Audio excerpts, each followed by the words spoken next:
Hello there, my name is Jordan Leroy Hansen, also known as Ledev, and I'm here to provide gameplay slash a quick deck tech. I might go into more detail with the deck tech later, but it's kind of one of those I'm still kind of in the tweaking phase of it. But so far, this has been probably one of the more sillier decks I brewed in quite a while. And it's played with one of the cards that I think I totally underestimated from the set being the best jank card ever for Standard, which is Wilderness Reclamation.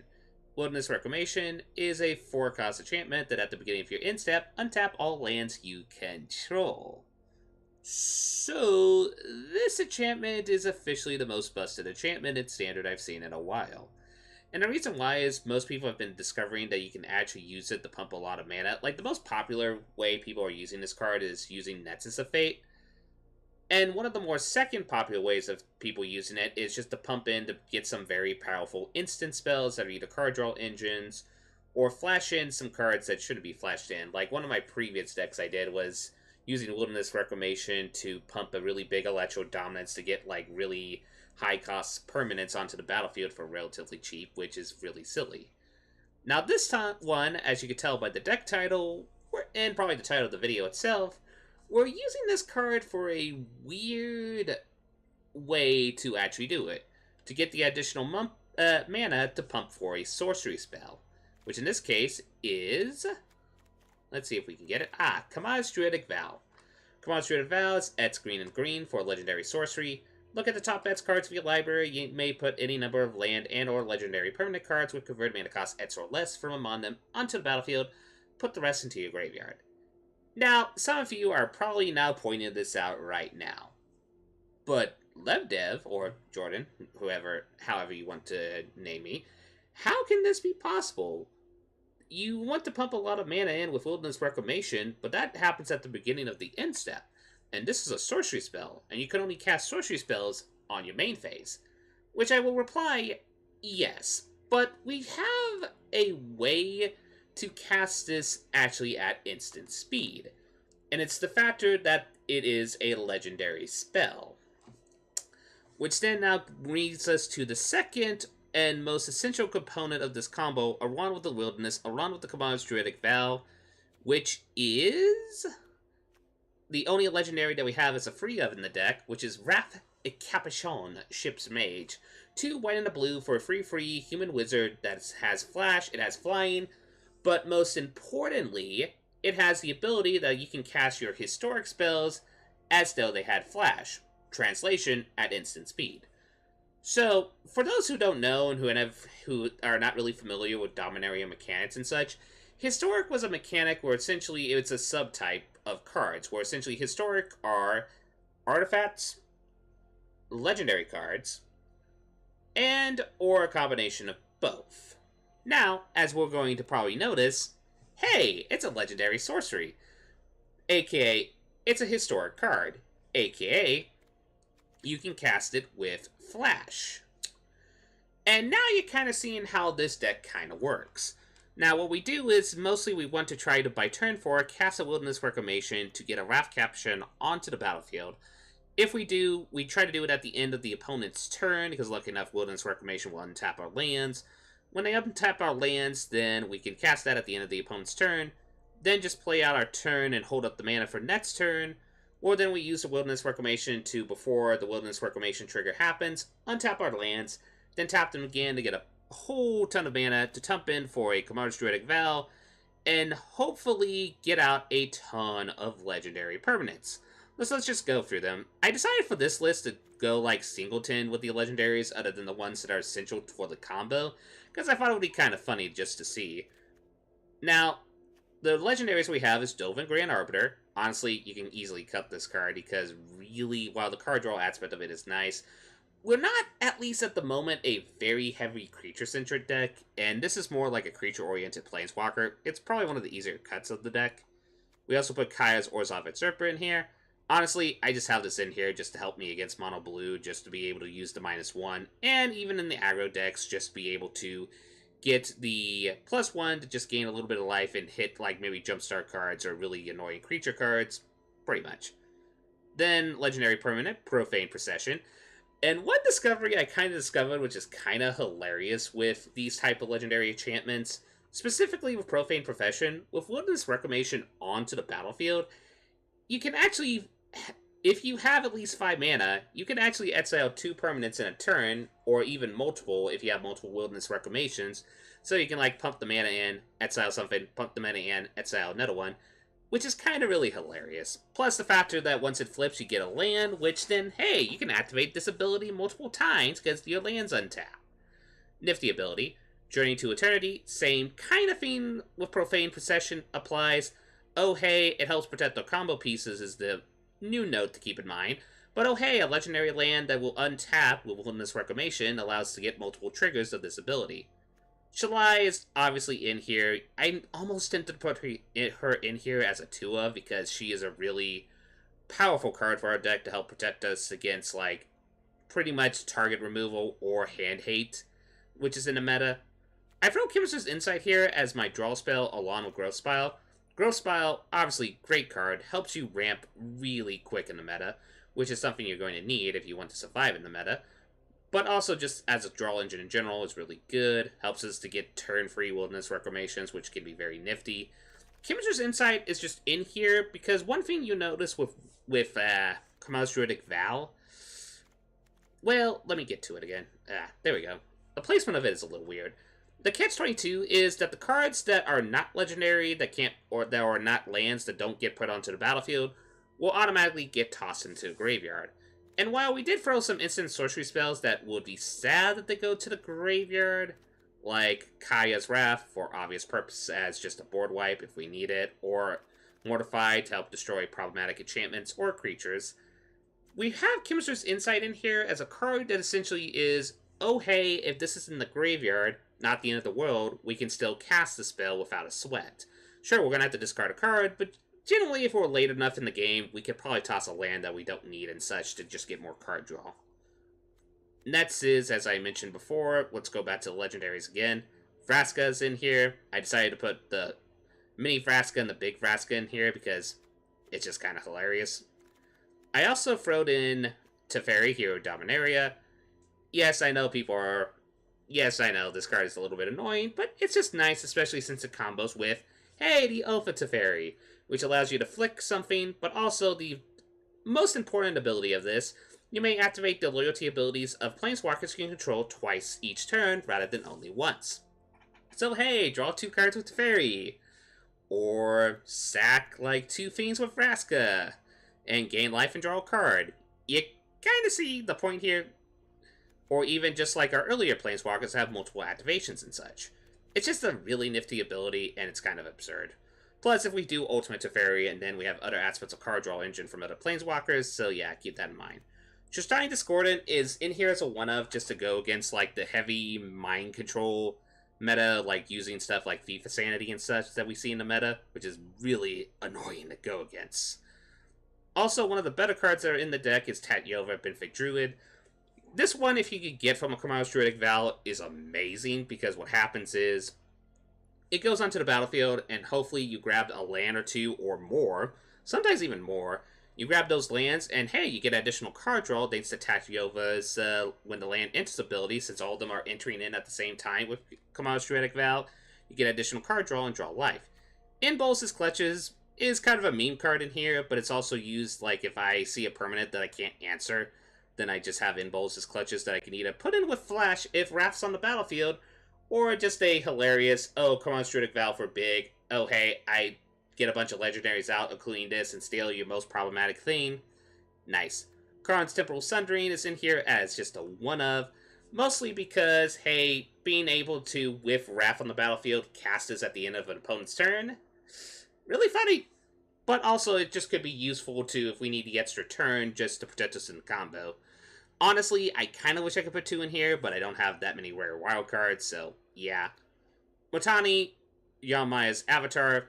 This is one where I could see people argue putting this in as a 2-of, mostly because it's a really good finisher for our deck. The fact that we're going to get a bunch of lands out thanks to Kama's Druidic Vow allows us to make this into a really scary card, and the fact that it has recursion with the ability to return it by returning 2 lands you control, really nuts. We already talked about the Vraska. And the land base is kind of peculiar. I still think I need to refine it just a teeny little bit. But essentially we're running 2 Glacial Forges, 3 Hallowed Fountain, 3 Godless Shrine, 1 Isolated Chapel. Honestly, I would probably put 2 in here, but like I said, rare wildcard situation.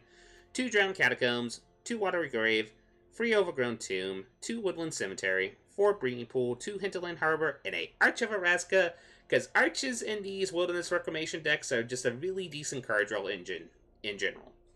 Overall, now I'm going to say this, I am going to show a gameplay video of the deck right now, but like I said, this is still a deck in iteration. There's some times where if I can get this on video, hopefully the deck will show off and it will be amazing just to show the shenanigans. But there is also just the shenanigans since we're playing this against best of 1.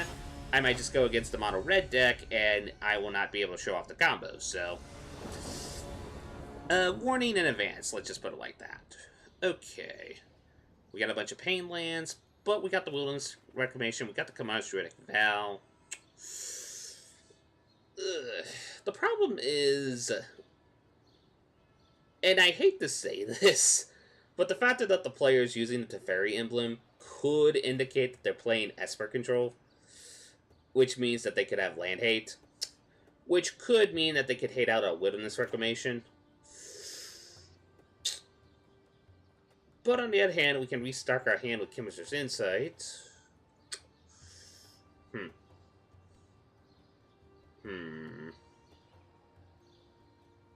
My instinct is saying to nil this hand. I'll give it a shot, but I am going to say there's a part of me that feels like I really should mulligan. Especially if this is Esper control and they start like with a turn 1 duress, then I'm going to be like, ugh. But we shall see. I will say though, this is the hardest turn 1 hand I kept in a while. That will totally change if we draw a growth spiral, obviously, but we'll see. The only reason why I kept this is because we do have the mana for if we draw into a Raft to do the Wilderness Reclamation Raft and then the Commodus Druidic Vow combo. Keyword is maybe. Okay, we'll let this enter and tap. So they're playing black something. Is it Esper? Well, it's black-white, so it could be vampires, it could be Esper control still. Yeah, the fact that they're playing Ardrill's Bloodfast really says to me they're playing Esper control. You usually don't play this card unless you either have a significant amount of life gain, which could mean they're in the vampire deck, or you need an additional card draw engine. It could be a variety of things. Okay, it might actually be the vampire deck. Which we have a Kaya's Wrath, as long as we get a second plane, so we should be good? In theory, should. I don't know if I say would.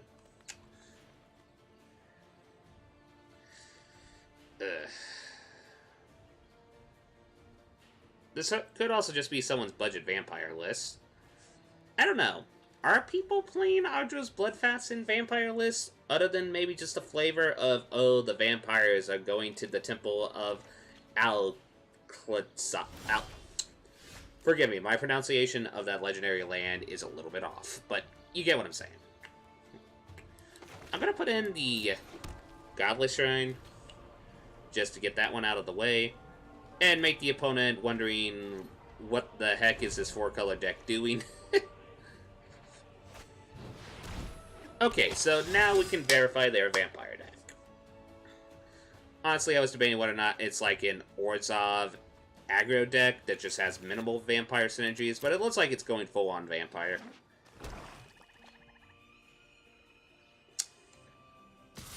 So at least we got that clarification out of the way.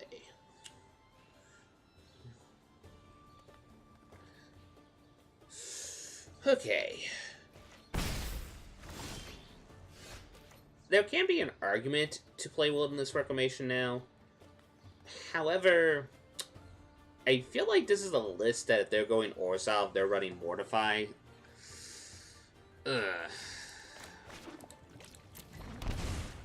I think we still risk it. Because the bright side is we'll still get the card draw aspect with Chemist's Insight, so And we want to, just in case, so we can draw into a second white source, so that we can, hopefully, by the next 2 to 3 turns, cast a Kaya's Wrath to compete against their board. So yeah, we're just going to say, hey, we're not going to do much, we're just going to draw some cards. There's a second part of our combo. No mortify, no mortify, no mortify, no mortify. Come on, no mortify.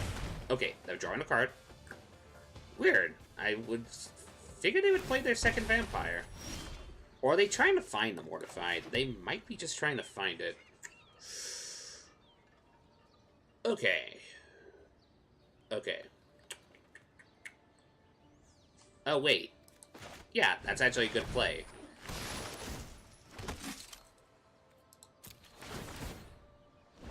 Okay. So now, hopefully, if the opponent did not draw into them, mortify. And if they did, they're probably going to use it to destroy the Tristani Discordant, because that's probably going to be more problematic to their game plan. I hope. Hopefully they waste a Mortify on that. That way, at the end of their turn, we can flash in a Wrath, and, well, yes. Yes, yes, yes, yes. I don't mind you doing that at all, opponent. Please do that. Please destroy the Tristani Discordant. Thank you. Okay. So, yeah. They obviously did that because that way then we would have to debate on the trades. They're not going to swing in. We're going to flash in a Wrath.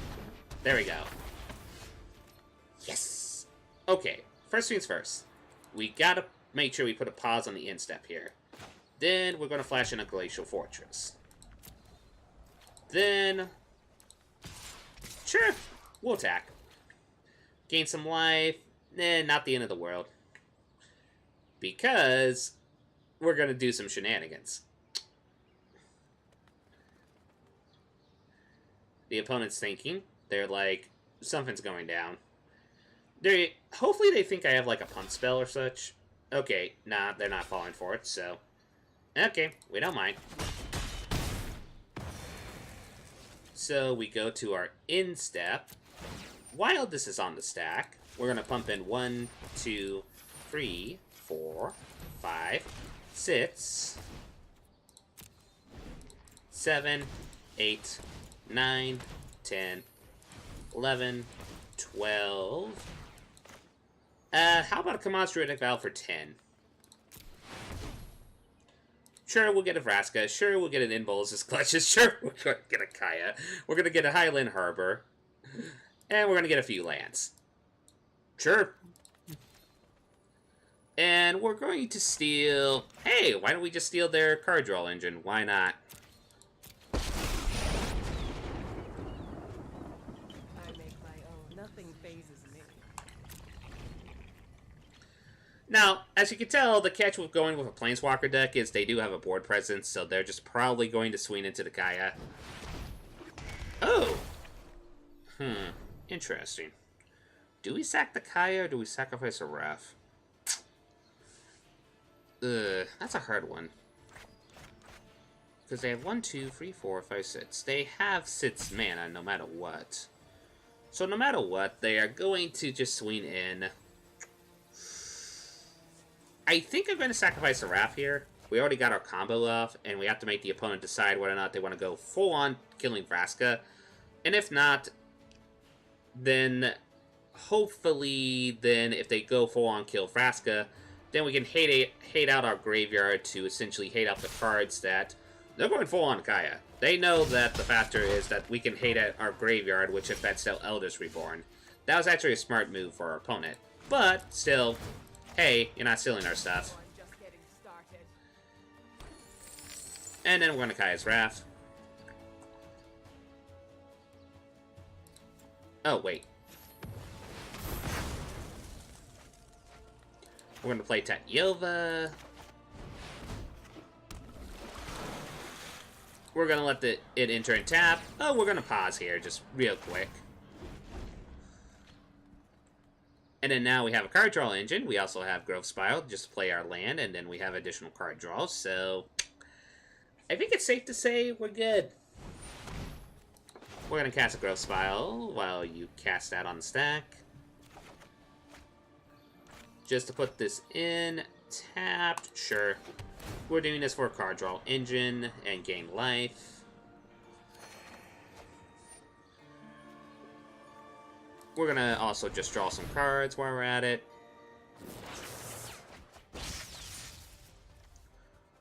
And then we'll let it resolve. Just to mortify it. Ugh.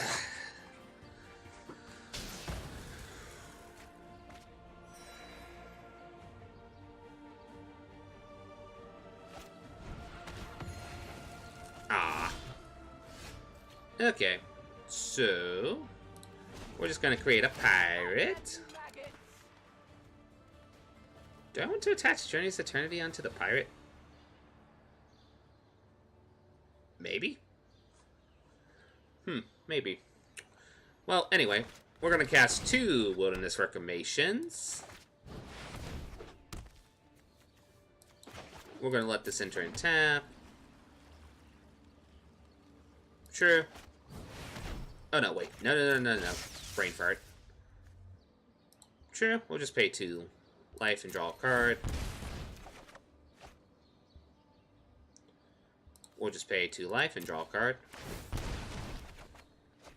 Okay, note to self. I need to put Archer's Bloodfast in this deck. So we're going to let the first one resolve. Which we're honestly just going to use to Chemistry's Insight, discard Kaya's Wrath, draw a card. Do it again, discard the Mortify, draw some cards. Play the Hallowed Fountain tapped. We're going to... And the opponent was like, no, we're done. They know what the deck did. Okay. That went off probably the... Maybe not like the most perfect way for the deck to go off, but... The deck kind of showed what it did. I think I'll play one more match just to show the deck a little bit more. But yeah, I think that is one of the best ways to show off the deck, so...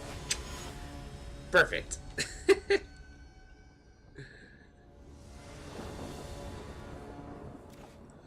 Okay, we're keeping this hand. Growth Spiral, turn 2 to get a hopefully turn 3 Wilderness Reclamation. Sign me up. Okay.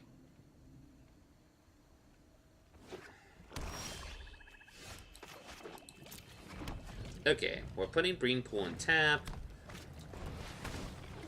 We're going against Gagari Zombies? I'm guessing Gagari Zombies.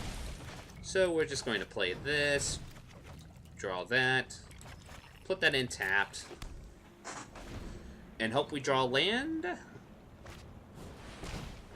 Looks like just reanimated shenanigans. Okay, we're just going to do that now just to...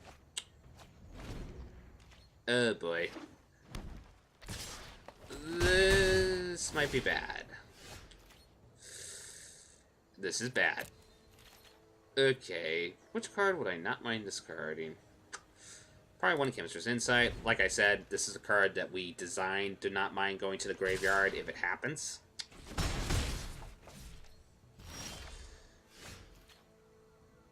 I guess another Chemistry's Insight's going to the graveyard. Oh boy.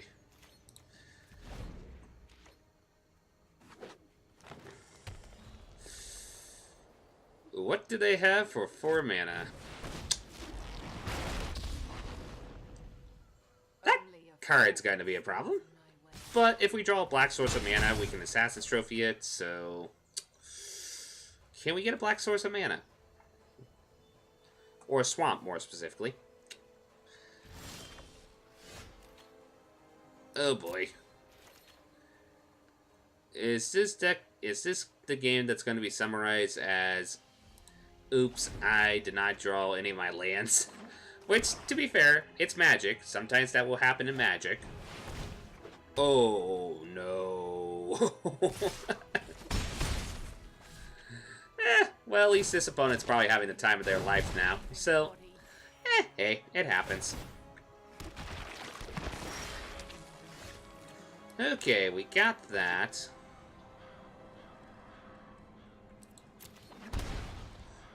Hmm. We got choices here.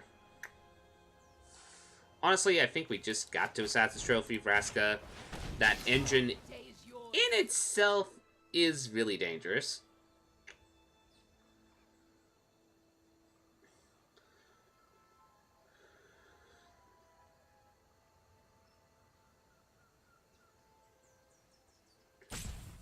I think the opponent's wondering if planeswalkers create zombies, which in this case, no. Or they're just searching for their land for a basic. It's kind of hard because when you see people flicker over with the little icon glimmer, you kind of wonder what the player's thinking. Know what I mean? Okay, opponent's counting their mana. And that is a second Vraska. Okay, we're gonna see what we can top deck first, unless if the opponent has a pump spell, which then we're dead, but we'll see. We'll see.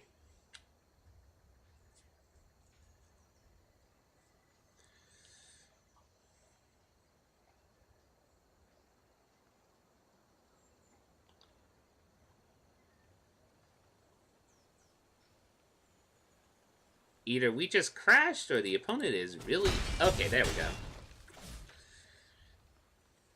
I was wondering there for a minute.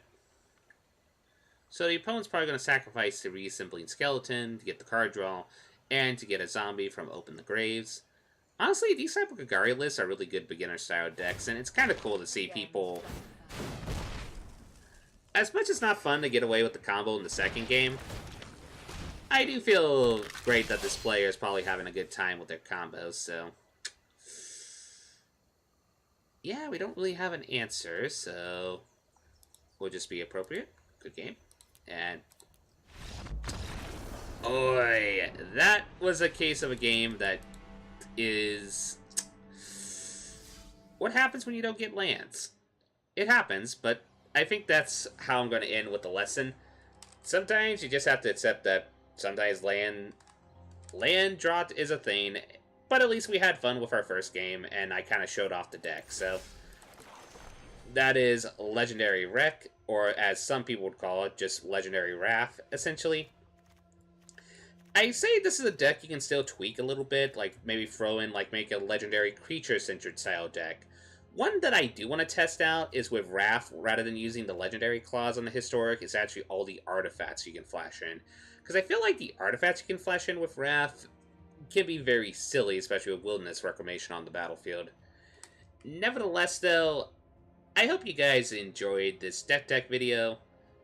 Please like and subscribe if you have the chance. But overall, I hope you all have a lovely day. This is LevDev, signing out.